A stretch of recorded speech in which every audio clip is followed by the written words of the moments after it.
On November 21, 1994, all manufacturers of restaurant fire suppression systems were required to meet the requirements of the new UL Standard 300.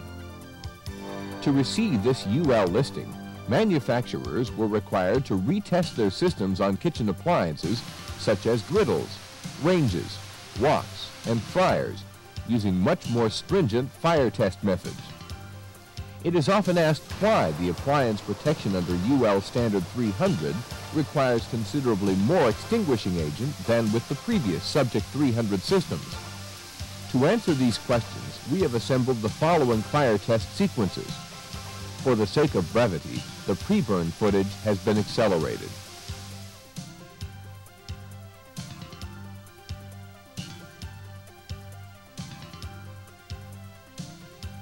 This first sequence shows a fire test on a deep fat fryer following the new UL 300 test procedures. The new requirements state that a commercially available fryer must be used with a minimum heat up rate of 12 degrees per minute and a maximum cool down rate of 5 degrees per minute. Also, the auto ignition temperature of the cooking oil must be at least 685 degrees Fahrenheit. The oil is heated until it auto-ignites. Then it is allowed to burn for 2 minutes with the fuel source left on at full intensity.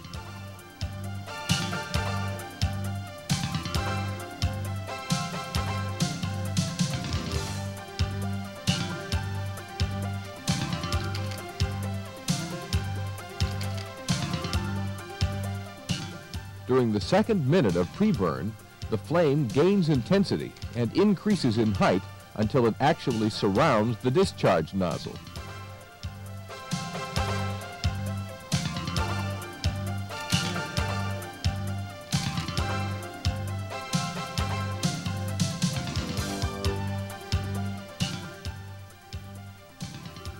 At the 2-minute mark, the system is actuated.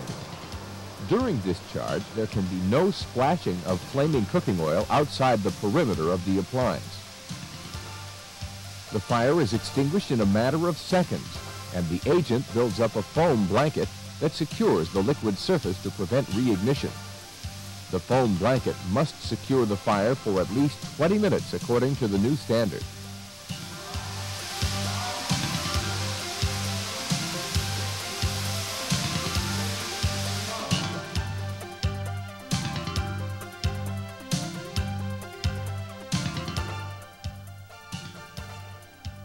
This second sequence shows a fire test following the older UL Subject 300 test methods. This less stringent test allows the use of mock-up appliances with no specified heat-up rates. And because the mock-up appliances are not insulated, they cool down very rapidly. Also, the required minimum auto-ignition temperature of the cooking oil is 650 degrees Fahrenheit versus 685 with the new standard. And unlike the new UL test, the fuel source is immediately shut off after the fire ignites and the pre-burn is only 1 minute.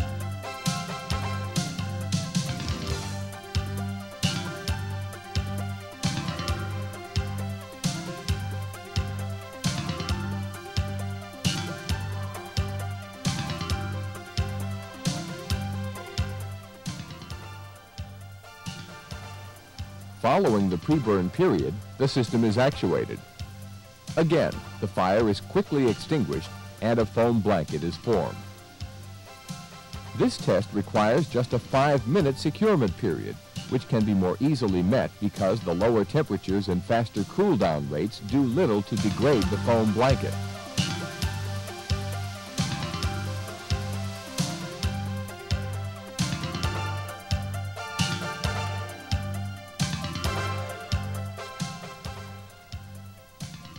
This third sequence shows both fire tests simultaneously.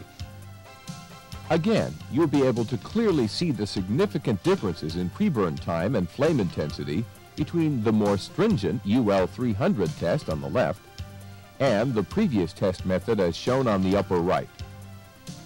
The added requirements to minimize the splashing of hot cooking oils also play a significant role in the longer extinguishment times and increased agent quantities used in today's UL 300 systems. The new UL 300 standard is clearly a more stringent test, which more closely simulates real-world conditions, not only as shown in these fire tests, but in the testing of woks, griddles, ranges, charbroilers, and various other appliances.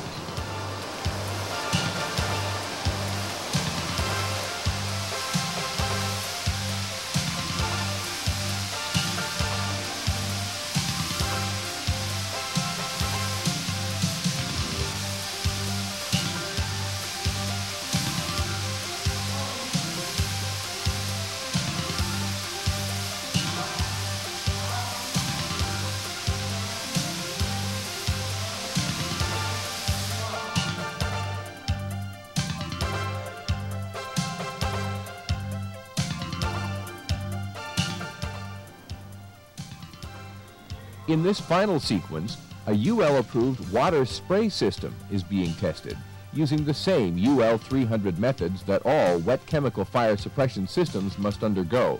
Once again, a 2-minute pre-burn is used on a commercial fire, and the fuel source is left on until discharge.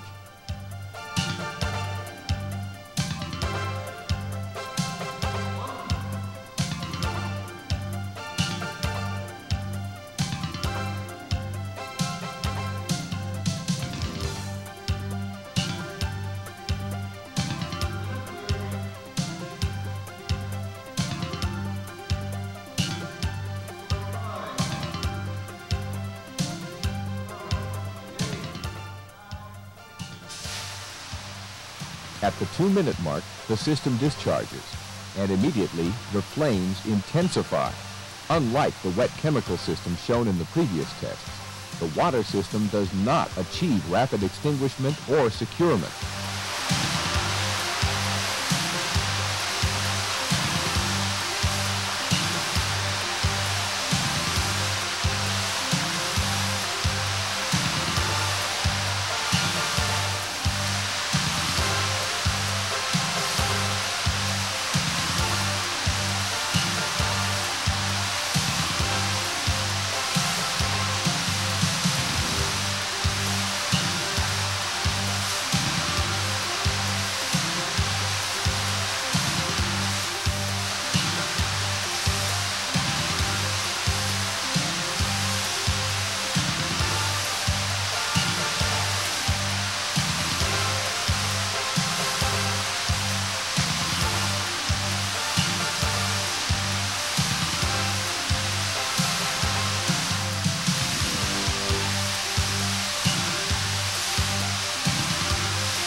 As the minutes pass, the fire continues to burn and water continues to flow.